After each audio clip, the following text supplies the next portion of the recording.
தமிழ் கடவுளாக போற்றப்படும் முருகன் அவர்களின் திருமண கதை மிகவும் ஆன்மீக அர்த்தம் நிறைந்ததாகும். முருகனுக்கு 2 திருமணங்கள் நடந்ததாக புராணங்கள் கூறுகின்றன. தேவயானையுடன் திருமணம் மற்றும் வள்ளியுடன் திருமணம். அசுரர்களின் அரசனாக இருந்த சூரபத்மன் உலகத்தை துன்புறுத்தினான். தேவர்கள் அனைவரும் சிவபெருமானிடம் சென்று காப்பாற்ற வேண்டினர். அப்போது சிவபெருமானின் தீப்பொறியிலிருந்து முருகன் அவதரித்தார். பின்னர் முருகன் வீரத்துடன் போரிட்டு சூரபத்மனை அழித்து தேவர்களை காப்பாற்றினார். அந்த வெற்றிக்குப் பிறகு தேவர்களின் அரசன் இந்திரன் மகிழ்ச்சியடைந்து தனது மகளான தேவயானையை முருகனுக்கு திருமணம் செய்து வைத்தார். இந்த தெய்வீக திருமணம் திருப்பரங்குன்றம் முருகன் கோயில் பகுதியில் நடைபெற்றதாக நம்பப்படுகிறது. தேவர்கள், முனிவர்கள், கந்தர்வர்கள் அனைவரும் கலந்து கொண்டு அந்த திருமணத்தை கொண்டாடினர்.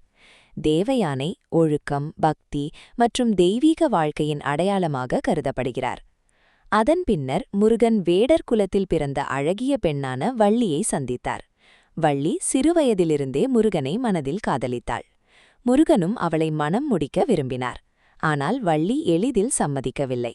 அதனால் முருகன் பல வேடங்களில் வந்து வள்ளியை சோதித்தார். முதியவர் வேடம், வேட்டைக்காரன் வேடம் போன்ற பல வடிவங்களில் வந்து பேசினார். ஒருநாள் முருகன் தனது அண்ணனான கணேசர் அவர்களின் உதவியை நாடினார். கணேசர் யானை வடிவமெடுத்து வள்ளியை பயமுறுத்தினார். பயந்த வள்ளி அருகிலிருந்த முதியவரிடம் காப்பாற்றும்படி கேட்டாள். அப்போது அந்த முதியவர் முருகனாக தனது உண்மையான தெய்வீக வடிவத்தை காட்டினார். வள்ளி மகிழ்ச்சியுடன் அவரை திருமணம் செய்ய சம்மதித்தாள். பின்னர் வள்ளி மற்றும் முருகனின் திருமணம் மிகுந்த மகிழ்ச்சியுடன் நடைபெற்றது. வள்ளி அன்பு, இயற்கை மற்றும் உண்மையான பக்தியின் அடையாளமாக கருதப்படுகிறார். முருகனின் இந்த 2 திருமணங்களும் வாழ்க்கையின் 2 பாதைகளை எடுத்துக்காட்டுகின்றன. தேவயானை தெய்வீக ஒழுக்கத்தை குறிக்கிறார். வள்ளி மனித அன்பும் பக்தியும் சேர்ந்த வடிவமாக இருக்கிறார்.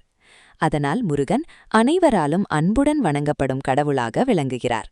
நன்றி.